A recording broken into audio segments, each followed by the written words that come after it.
APS educational charitable trust APS ಪದವಿ ಪೂರ್ವ ಹಾಗೂ ಪದವಿ ಕಲೆ ಮತ್ತು ವಾಣಿಜ್ಯ ಸಂಜೆ ಕಾಲೇಜು ವತಿಯಿಂದ ಉಚಿತ ಆರೋಗ್ಯ ತಪಾಸಣಾ ಶಿಬಿರ ಮತ್ತು ರಕ್ತದಾನ ಶಿಬಿರ ಹಮ್ಮಿಕೊಳ್ಳಲಾಯಿತು. ಈ ಶಿಬಿರದಲ್ಲಿ ಬಿಪಿ, ಶುಗರ್, ಸಾಮಾನ್ಯ ಆರೋಗ್ಯ ತಪಾಸಣೆ, ಔಷಧಿ ವಿತರಣೆ, ಕಣ್ಣಿನ ತಪಾಸಣೆ, ಹಲ್ಲಿನ ತಪಾಸಣೆ, ಸ್ತ್ರೀ ಸಂಬಂಧಿತ ಆರೋಗ್ಯ ತಪಾಸಣೆ, ರಕ್ತದಾನ ಶಿಬಿರ ತಪಾಸಣೆ ನಡೆಸಲಾಯಿತು. ಇದೇ ಸಂದರ್ಭದಲ್ಲಿ ಪ್ರಾಂಶುಪಾಲರು, ಬೋಧಕ ಮತ್ತು ಬೋಧಕೇತರರು ಕಾರ್ಯಕ್ರಮದಲ್ಲಿ ಪಾಲ್ಗೊಂಡರು.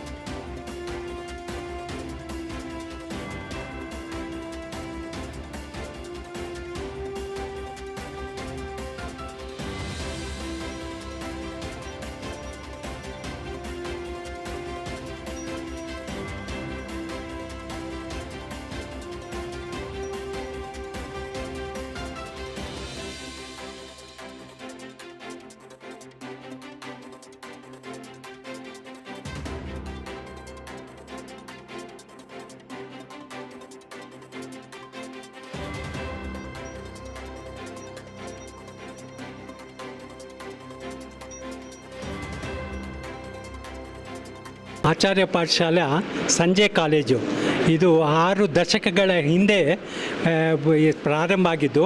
ನಮ್ಮ ಫೌಂಡರ್ ಅನಂತಾಚಾರ್ಯ ಅವರು ಅವರ ದೂರದೃಷ್ಟಿ ಹೇಗಿತ್ತು ಅಂತ ಹೇಳಿದ್ರೆ, ಅವರೇ ಸಂಪಾದನೆ ಮಾಡಿಕೊಂಡು ಅವರೇ ಕಾಲ ಮೇಲೆ ನಿಂತ್ಕೋಬೇಕು, ಅವರೇ ಎಜುಕೇಷನ್ ಮಾಡಬೇಕು ಅಂತ ಈ ಸಂಜೆ ಕಾಲೇಜು ಪ್ರಪ್ರಥಮವಾಗಿ ಭಾರತ ದೇಶದಲ್ಲಿ first time evening college open ಆಗಿದೆ ಆಚಾರ್ಯ ಪಾಠಶಾಲೆಯಲ್ಲಿ. ಇದೇ ಆಚಾರ್ಯ ಪಾಠಶಾಲೆ ಸಂಜೆ ಕಾಲೇಜು ಬಹಳ ಶ್ರದ್ಧೆಯಿಂದ ಎಲ್ಲ ಉದ್ಯೋಗಸ್ಥರಿಗೆ ಬೆಳಿಗ್ಗೆ ಉದ್ಯೋಗ ಮಾಡಿಕೊಂಡು ಸಂಜೆ ಬಂದು ಅವ್ರ ಪಾಠ ಕಲಿಯೋದಕ್ಕೆ ಇದು ಒಂದು ಉತ್ತೇಜನ ಕೊಡ್ತಾಯಿದ್ದಾರೆ. ಇದು 60 ದಶಕಗಳಿಂದ ಬರ್ತಾಯಿದೆ, 60 ವರ್ಷಗಳಿಂದ. ಇದು ನಮ್ಮ ಸುದರ್ಶನ್ ಅವರು ಪ್ರಿನ್ಸಿಪಲ್ಲು ಮತ್ತು ಸಿ ನಾಗರಾಜ್ ಅವರು chairman of the governing council ಇದ್ದಾರೆ. ಸೊ ಇಲ್ಲಿ ಅತ್ಯುತ್ತಮವಾಗಿ ಅವರು ತುಂಬ ಶ್ರದ್ಧೆಯಿಂದ ಬಂದು ಶ್ರಮ ಪಟ್ಕೊಂಡು ಇದನ್ನು ಮಾಡ್ತಾಯಿದ್ದಾರೆ. ತುಂಬ ಸಂತೋಷ ಆಗ್ತಾಯಿದೆ. ಇವತ್ತಿನ ದಿನ ಈ ರಕ್ತ ದಾನ ಮಾಡೋದಕ್ಕೆ ನಮ್ಮ ಹಲವಾರು ವಿದ್ಯಾರ್ಥಿಗಳು ಬಂದಿದ್ದಾರೆ. ತುಂಬ ಸಂತೋಷ ಆಗ್ತಾಯಿದೆ. ಅದೇ ಇವತ್ತು ಕಾಲೇಜಿನ ಒಂದು ಕಾಲೇಜ್ ಡೇ ಅಂತ ಅಂದು ಸೆಲೆಬ್ರೇಟ್ ಮಾಡ್ತಾಯಿದ್ದಾರೆ. ತುಂಬ ವಿಜೃಂಭಣೆಯಿಂದ ಅಲ್ಯೂಮಿನಿ ಮೀಟ್ ಕೂಡ ಆಗ್ತಾಯಿದೆ. ತುಂಬ ವಿಜೃಂಭಣೆಯಿಂದ ಆಗ್ತಾಯಿದೆ. ಎಪಿಎಸ್ ಕಾಲೇಜು ಮೊದಲು KG ಇಂದ PG ಇದ್ದಿದ್ದು ಇವಾಗ ಪ್ರೀ ಸ್ಕೂಲಿಂದ PhD ತನಕ ಆಗಿದೆ. ಇಲ್ಲಿ 10,000 ಜನದ ಸ್ಟೂಡೆಂಟ್ಸ್ ಇದ್ದಾರೆ. ನಮ್ಮ 600 ತನಕ ಇದು people faculty are there. So is going in great speed. And ಇನ್ನು 10 ವರ್ಷದಲ್ಲಿ ಸೆಂಟಿನರಿ ಆಗೋದಿದೆ. So come 2035 will be celebrating the centenary. ಎಲ್ಲ ಥರ ಉತ್ತೇಜನ ಇಲ್ಲಿ ಕೊಡ್ತಾ ಇದ್ದಾರೆ. ಅದಕ್ಕೆ ತುಂಬ ಸಂತೋಷ ಆಗ್ತಾಯಿದೆ. Thank you very much. ನಾನು ಸಿ ನಾಗರಾಜ್ ಅಂತ. I am also an old student of APS evening college. When the sun sets, the educational opportunity for the evening college, the sun rises in the new horizons of opportunity for education. And this is a unique institution where people who are working for a living are looking forward for a better quality of life after enhancing their education qualification. ಪ್ರತಿ ವರ್ಷ ರಕ್ತದಾನ ಶಿಬಿರ ನಡೆಯುತ್ತೆ, ಆರೋಗ್ಯ ಶಿಬಿರನೂ ನಡೆಯುತ್ತೆ. ಜೊತೆಗೆ ನಾನು ಸುದರ್ಶನ್ ಅಂತ ಹೇಳಿ ಕಾಲೇಜಿನ ಪ್ರಾಂಶುಪಾಲರು ಮಾತಾಡ್ತಿದ್ದೀನಿ. ನಾನು ಇಲ್ಲೇ ಓದಿದ್ದೆ. ಆ್ಯಕ್ಚುಲಿ ಇಲ್ಲೇ ನಾನು ಪಾಠ ಮಾಡ್ತಿದ್ದೀನಿ ಈಗ. ಪ್ರತಿ ವರ್ಷ ಈ ರೀತಿಯ ರಕ್ತದಾನ ಶಿಬಿರ ಮಾಡ್ತೀವಿ. ಒಂದು ಭಾಳ ಮುಖ್ಯವಾಗಿ ಗಮನಿಸಬೇಕಾಗಿರೋದು, ರಜನಿಕಾಂತ್ ಹೆಸರಲ್ಲಿ ನಾವು ಇದನ್ನು ಕೂಡ ಮಾಡ್ತೀವಿ. ಇದನ್ನು ರಜನಿಕಾಂತ್ ಅವ್ರ ಕಡೆಯಿಂದ ನಮಗೆ ಹೋದ್ಸಲಿ ಇದು ಬಂತು, ನನ್ನ ಹೆಸರಲ್ಲಿ ಮಾಡೋದಾದರೆ ನಾನು ಒಂದಿಷ್ಟು ಇದು ಮಾಡ್ತೀನಿ, ಸಪೋರ್ಟ್ ಮಾಡ್ತೀನಿ ಅಂತೆಲ್ಲ ಹೇಳಿದರು. ಸೊ ಹಾಗಾಗಿ ಅವ್ರ ಹೆಸರಲ್ಲೂ ಕೂಡ ಮಾಡ್ತಿದ್ದೀವಿ. ಅವ್ರ ಹೆಸರು ಇವ್ರ ಹೆಸರು ಅನ್ನೋದಕ್ಕಿಂತ ಹೆಚ್ಚಾಗಿ ಇಲ್ಲಿನ ಸುತ್ತಮುತ್ತ ಇರುವ ಜನಕ್ಕೆ ಮತ್ತು ಪಬ್ಲಿಕ್ಗೆ, ನಮ್ಮ ವಿದ್ಯಾರ್ಥಿಗಳಿಗೆ, ವಿದ್ಯಾರ್ಥಿಗಳ ಪೋಷಕರಿಗೆ, ಪಬ್ಲಿಕ್ಗೆ, ಅಲುಮ್ನಿ ಹಳೆ ವಿದ್ಯಾರ್ಥಿಗಳಿಗೆ, ಇವರಿಗೆಲ್ಲರಿಗೂ ಸಹಾಯ ಆಗಲಿ ಅಂತ ಹೇಳಿ ಈ ರೀತಿಯ ಒಂದು ಹೆಲ್ತ್ ಕ್ಯಾಂಪ್ ಮಾಡ್ತಾಯಿದ್ದೀವಿ ನಾವು. ಇದಕ್ಕೆ ಸಾಕಷ್ಟು ಬೆಂಬಲ ಇದೆ, ನಮಗೆ ಪ್ರೋತ್ಸಾಹ ಇದೆ ಮ್ಯಾನೇಜ್ಮೆಂಟ್ ಕಡೆಯಿಂದ ಮತ್ತು ಪಬ್ಲಿಕ್ ಕಡೆಯಿಂದ. ಇಷ್ಟು ಹೇಳೋಕ್ಕೆ ಇಷ್ಟಪಡ್ತೀನಿ ನಾನು. ಕಾಲೇಜು ತುಂಬ ಹಳೆ ಕಾಲೇಜ್ ನಮ್ಮದು.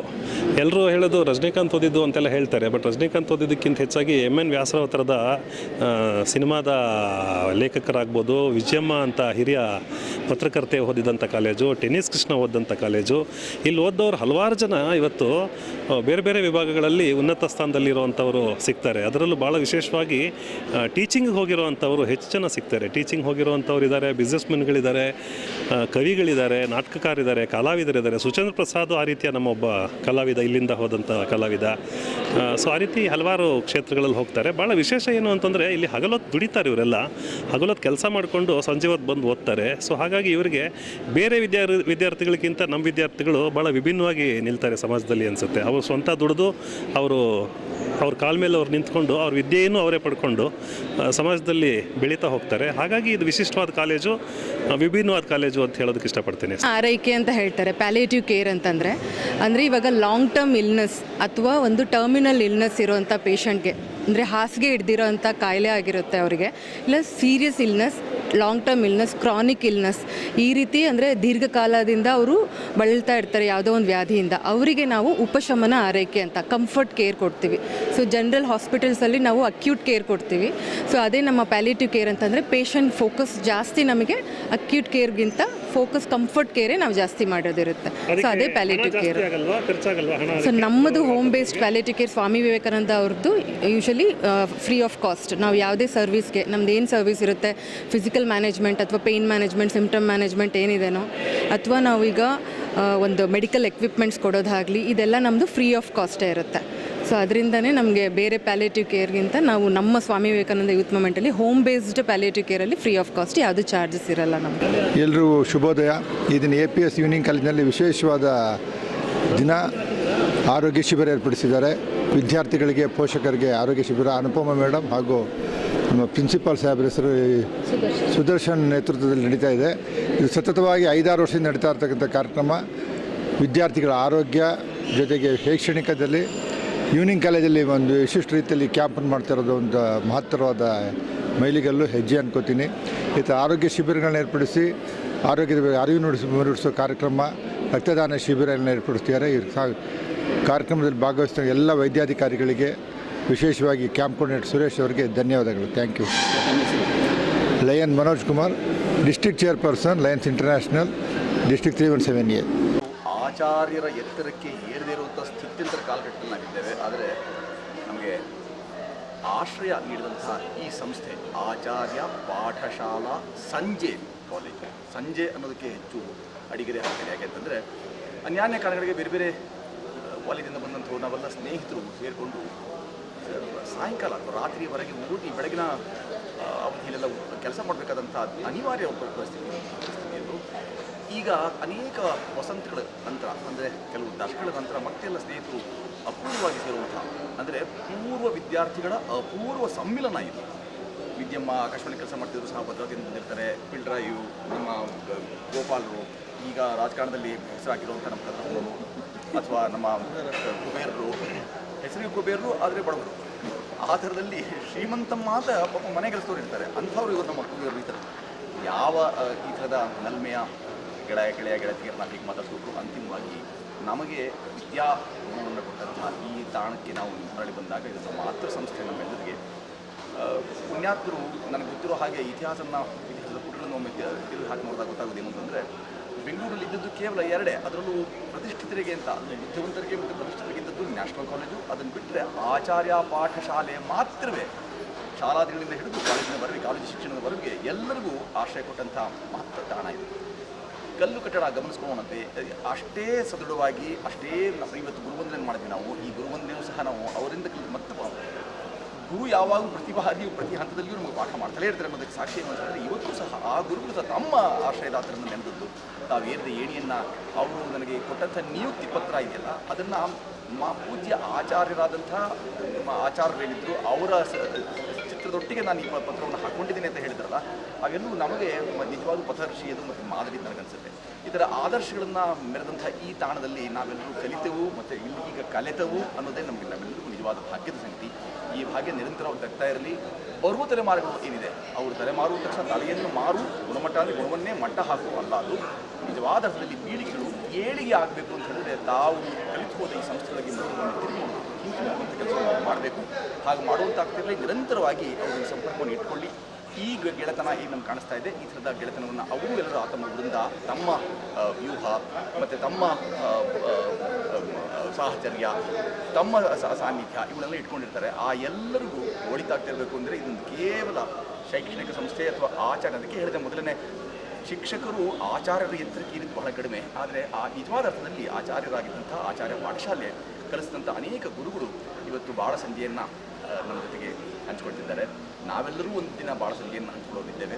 ಈ ಬಾಳ ಸಂಜೆಯಲ್ಲಿ ಈ ಸಂಜೆ ಕಾಲೇಜಿನ ನಾವೆಲ್ಲ ವಿದ್ಯಾರ್ಥಿಗಳು ನಿರಂತರವಾದ ನಿಷ್ಠೆಯನ್ನು ತೋರ್ತೇವೆ. ನಮ್ಮ ಕೈಲಾದ ಸಹಾಯವನ್ನು ಈ ಕೂಟದ ಮುಖಾಂತರ ನಾವು ನಿರಂತರವಾಗಿ ನಮ್ಮ ಸಹೋದರರಿಗೆ ಬರುವಂಥ ಯಾವ್ಯಾವೆಲ್ಲ ಜನರಿದ್ದಾರೆ, ಯಾರೆಲ್ಲ ವಿದ್ಯಾರ್ಥಿನಿಯರಿದ್ದಾರೆ ಅವರೆಲ್ಲರಿಗೂ ನಾವು ನಮ್ಮ ಸಹಾಯವನ್ನು ಚಾಚುವುದಕ್ಕಾಗಿಯೇ ಮಾಡಿಕೊಂಡಂಥ ಈ ಕೂಟ ಇದೆಯಲ್ಲ, ಈ ಕೂಟ ಕೇವಲ ಇಲ್ಲಿ ಬಂದು ಸೇರಿ ಊಟ ಮಾಡಿ ಹೋಗೋದಕ್ಕಲ್ಲ ಅನ್ನೋದನ್ನು ಒತ್ತಿ ಹೇಳ್ಕೊಳ್ತೇವೆ. ಈ ಕೂಟದ ಮುಖಾಂತರ ಅನೇಕ ಒಳ್ಳೆಯ ಕೆಲಸಗಳು ಆಗಿವೆ, ಆಗಲಿಕ್ಕಿವೆ, ಮತ್ತು ಆಗಕ್ಕೆ ಬೇಕಾದಂತಹ ಸಾಹಚರ್ಯ ಆಗಬೇಕಾದಂಥ ಸಹಕಾರವನ್ನು ತಾವೆಲ್ಲರೂ ಬರುವಂತಾಗಲಿ ಅನ್ನೋದನ್ನು ನಮ್ಮೆಲ್ಲರ ಈ ಎಲ್ಲರೂ ನೀವು ಮಾತು ಹೇಳ್ಬಿಡಿ. ಕೈಲಾಗಿದ್ದ ಸಹಾಯ ಖಂಡಿತ ಮಾಡ್ತೀವಿ. ಯಾವಾಗಲೂ ಈ ಕಾಲೇಜಿಗೆ ನಾವು ಬರ್ತಾ ಇರ್ತೀವಿ, ಋಣಿಗಳಾಗಿರ್ತೀವಿ, ಯಾವಾಗಲೂ ಇರ್ತೀವಿ. ಉಳಿತೀರಿ ಮತ್ತು ಋಣಿಯೂ ಇರ್ತೀವಿ. ಆಚಾರ್ಯ ಪಾಠಶಾಲೆಗೆ ಜೈ ಜೈ. ಆಚಾರ್ಯ ಪಾಠಶಾಲೆಗೆ ಜೈ. ಕಟ್ಟಡ ಬಿಟ್ಟಡ ಎಲ್ಲರೂ ಜಯಕಾರ ಹಾಕ್ತಿದ್ದಾರೆ. ಈ ಜಯಕಾರ ನಿತ್ಯೋತ್ಸವವಾಗಿ ಧನ್ಯವಾದ ಎಲ್ಲರೂ.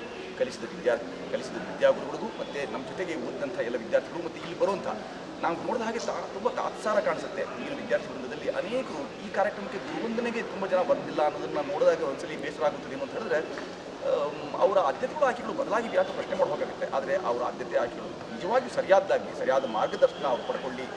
ಮಾರ್ಗ ಸರಿಯಾಗಬೇಕು ಅಂದರೆ ದರ್ಶನ ಇರಲೇಬೇಕು. ಹಾಗಾಗಿ ಕಾಣಿಕೆ ಇದರಲ್ಲಿ ಮಾತ್ರ ಕಾಣಿಕೆಯ ಸರಿಯಾಗಿ ಇಟ್ಕೊಂಡು ಈ ಕಲಿತು ಹೋದಂಥ ಮತ್ತು ಕಲೀಲಿಕ್ಕಿರುವಂಥ ಈ ಸಂಸ್ಥೆಯನ್ನು ಎತ್ತರಕ್ಕೆ ಬೆಳೆಸುವಂಥ ಕೆಲಸವನ್ನು ಎಲ್ಲರೂ ಕೈ ಜೋಡಿಸಿ ಮಾಡಿಸಬೇಕು ಅಂತ ಹೇಳ್ಕೊಳ್ತೇನೆ. ಮತ್ತು ಇವತ್ತಿನ ಕಾರ್ಯಕ್ರಮದಲ್ಲಿ ಕಂಡಂಥ ಒಂದೇ ಒಂದು ಅಪಚಾರ ಏನು ಅಂತ ಹೇಳಿದ್ರೆ, ಕನ್ನಡದ ಬಳಕೆ ಕಾಣಿಸ್ತಾ ಇಲ್ಲ.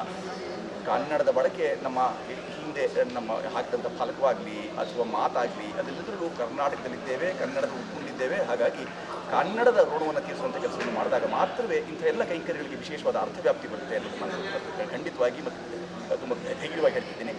ಸಂಬಂಧಿತರು ಏನಿದ್ರೆ ಇದಕ್ಕೆ ಗಮನ ಕೊಡ್ತಾರೆ ಅಂತ ಭಾವಿಸ್ತೇನೆ.